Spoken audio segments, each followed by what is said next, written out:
Well, hey family, this is Darlene. Long time no see. Happy holidays, everybody. I hope everybody is doing well, enjoying family, eating up all kinds of good food, and all that other stuff that come along with this time of year. I wanted to stop by real quick because I have a friend who's in a group, and he and his group are going to be doing a photo shoot. So he was saying that they wanted just a simple stone necklace, like stone necklace, masculine as I can get it, but yet simple. So I ordered this mix of stone and crystal and glass and whatever it is off of Amazon. The thing about pictures and the illusion that it creates is absolutely amazing to me. And I know that because I take pictures, for product. And the goal is to make things look as pretty and attractive as you possibly can. However, you always want the product to be better than the pictures if you possibly can. So when I got these, they look all right, but they're not what I saw on the website. Now, a couple of these I could use, and what happened is I had took one out of here already, and when I took it out, now see some of these are really pretty, and I'm gonna make a lot of little simple ones with and I got some leather cord for these. And when I look at the top of this, I'm sure the cord will go through it, but I just don't like these pieces right here. So what I'm gonna do is probably take these off. I bought some bronze jump rings. The sad thing about this is these are too big. This is not what I ordered. And I went back on the website to look and see what I ordered. And this is not what I ordered. I ordered the 10 millimeter, jump ring size.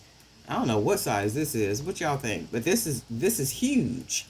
Um, I'm gonna keep them because there's a lot that I could do with these, but this is not what I ordered. So I already went back on Amazon and let them know that they sent me the wrong package and everything, and they're gonna refund me. So that's good. And then that way I can get, I'll order some other ones, the bronze ones, and a smaller, again, in the same size. Not the same size as this, but what I initially ordered. Um, so I was messing around with one of these, and what happened is that whole little piece came out. Like not just this little part right here, but this whole piece came out. And if I move this one enough, it'll probably come out. And I barely even touched the other one. And I'm like, wow, see, we can't have that. Because one thing I do not like, wait, and here's the piece right here. If you can see it, that's the piece. And which one did it come off of? And it came off of this one. So here's the little piece. And here's the stone it came off of. And I barely touched it. And I'm like, wow, see, that's not good, because once you make something with it and you sell it to somebody, what you don't want is stuff falling apart on people. And see, it's not like I could screw it back in and it stays. That's not going to stay, because now the hole is too big for that to even stay in. So I'm not going to even try to fix it, like put a little E6000, a little crazy glue. I'm not doing all that. I should not have to do that. So the sad thing about that is I will never buy from that vendor again. That's one thing. So and that's something that we need to consider too, like as artisans, when we make stuff, product, the last thing that we want is something breaking or coming apart, or just anything when people spend their money, and a lot of times just good money. A lot of times just good money. I also wanted to say this too. I got well, I got a couple of inboxes, but one in particular yesterday, and one of our sister girls was asking about an event that she was thinking about doing. So she asked me, she said, well, what do you think about this? So I asked her how long had the event been around. And when I looked up that event had been around, I want to say since like 2013. So when I go on, I do a little research on the event. 2013, if you say 2013 to 2022, there should be like all type of growth. I mean, like extreme growth, especially if it's like a public event. It's supposed to be a big event and all these type of things. So when I went in and checked it out, on their Facebook, they had about 2,000 followers, right? Since 2013. Um, about 2,000 followers. When I looked at the pictures, on the pictures, I could see that there were people modeling in the show, and this was for a wedding. And I hope you don't mind me talking about this. The people that were in the wedding, when you look at the audience, 9 times out of 10, the people in the audience are there to support the people that are doing the modeling in the show, right? So those are not, pretty much none of those people are getting married. More than likely, the percentage of the people in that audience, more than likely, are not getting married. They're not marketing for any um, like wedding supplies, caterers, or anything like that. So you had vendors that were set up, and the vendors were, of course, promoting their business for hopefully potential business. But when I'm looking at it, I'm looking at the crowd, I'm looking at the vendors. This is in the pictures. And that's one thing you always want to do if you want to sell or planning to sell at an event. You always want to do the research on that event. You want to look at the foot traffic. You want to look at the vendors. You want to look at the audience if you can. Pay attention to how the vendors look, right? If they catch vendors in pictures, you could see frustration on vendors' face. You could see impatience on vendors' face. You can see disappointment on vendors' face. It's almost like, man, I wish I hadn't even did this. I mean, you could literally see it. And also, what people generally do is they like to take the pictures when the crowd is at its best, right? So if they don't have images of crowds around vendors or like anything like such, chances are those were the best pictures that they can get, and that's the best that was for that event for those vendors, right? Should you not do events that are like that? I'm not saying not to do them. I think it's always good to invest in yourself. That's good stuff. There could be some potential something that comes up out of that.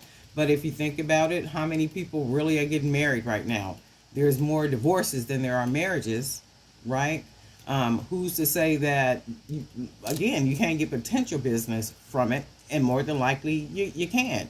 But you want to scope it out, because anytime you start coming out of the pocket and you paying $150 up to $400, for an event, and chances are you don't even make your money back. You can kind of determine those things by looking at the history of the event, right?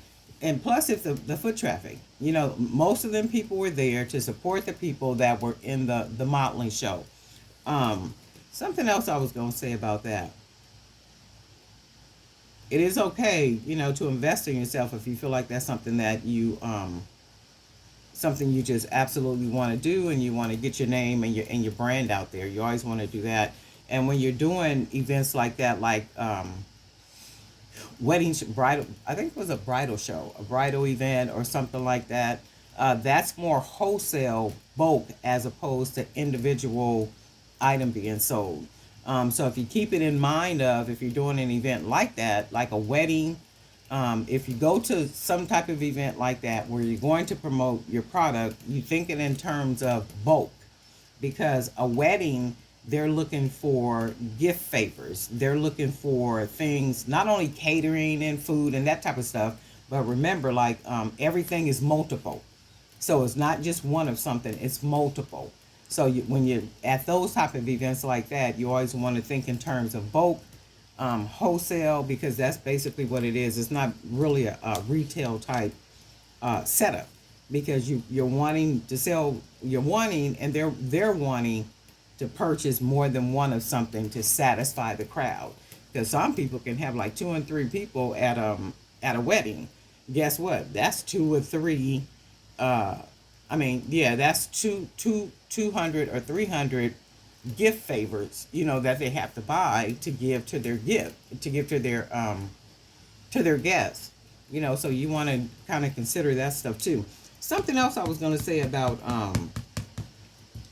selling, and I forgot what that was. But you do want to do that. Pay attention to the foot traffic.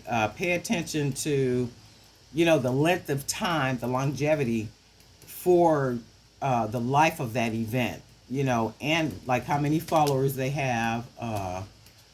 Because if it's something grand, they should have like, I mean, it should just be, and granted, COVID kind of silenced I think 2.5 years of anything, and I get that, but we're talking about COVID, not post, pre-COVID.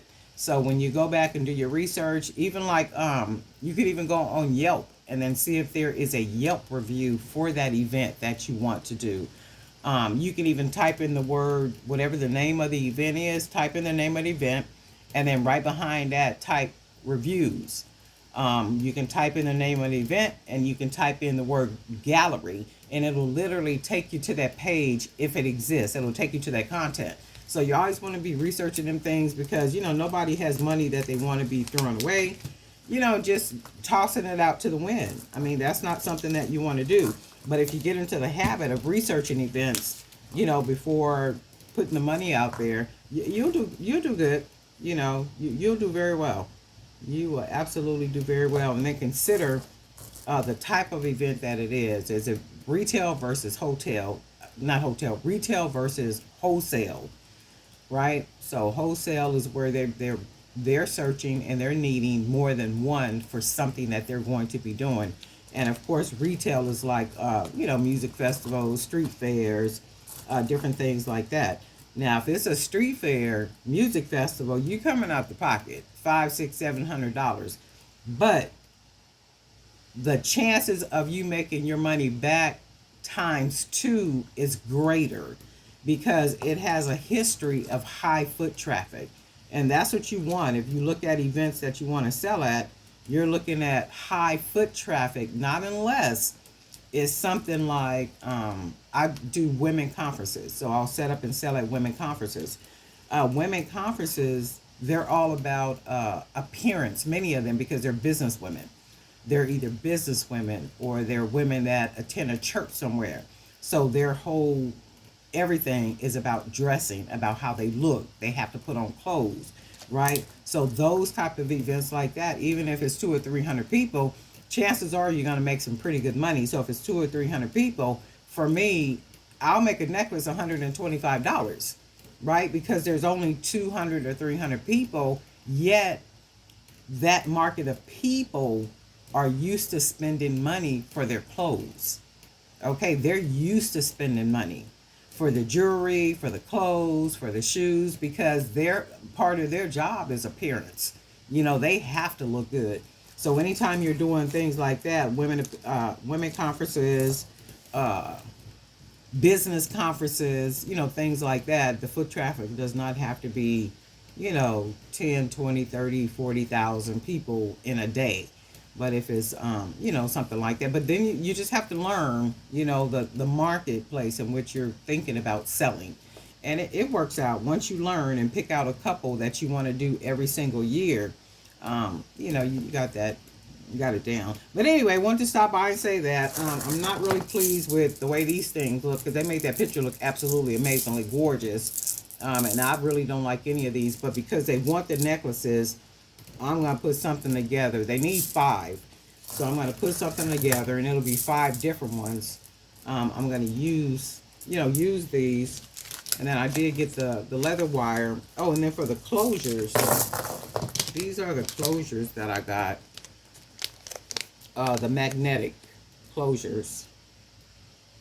So I'll use these on the end. And see, with this is not going to go through the end of this. That hole's too small. And I knew what I ordered specifically because I knew that the hole was small, because I knew I had ordered these before. So I do like the way that these work out. I really love these. I wish they would put more than 5 in a pack. But these work out really well. I like these. And that was it. I'm going to get busy making these for them. And I was working on some other stuff. And then I've been working on journals. Because my goal is, I have 161 journals on Amazon right now. So my goal is to have that up to at least 300 journals. So I've been busy making journals and you know, doing that, working on the artwork and, you know, doing all that kind of stuff. So I did get, I want to say like 10, maybe 10 or 15 of them done. So I am off from my regular job until Tuesday. So I'm off until Tuesday. I go back to work on Tuesday, and then I'm off Friday, Saturday, Sunday, and Monday of next week. And I'm thinking I'm gonna probably take Tuesday too. But all those days, my mindset has been that I'm gonna work on journals and try to get all those done, and then push those out. And if you guys want to be on my my email list for the journals, so every time I have new journals, or I'm gonna start up something where I'm gonna start giving out journals. It'll be lined page journals and some prompt journals. So if any of you guys are writers, you like to write and you like to do thought organization on, you know, writing it down, and you know, you write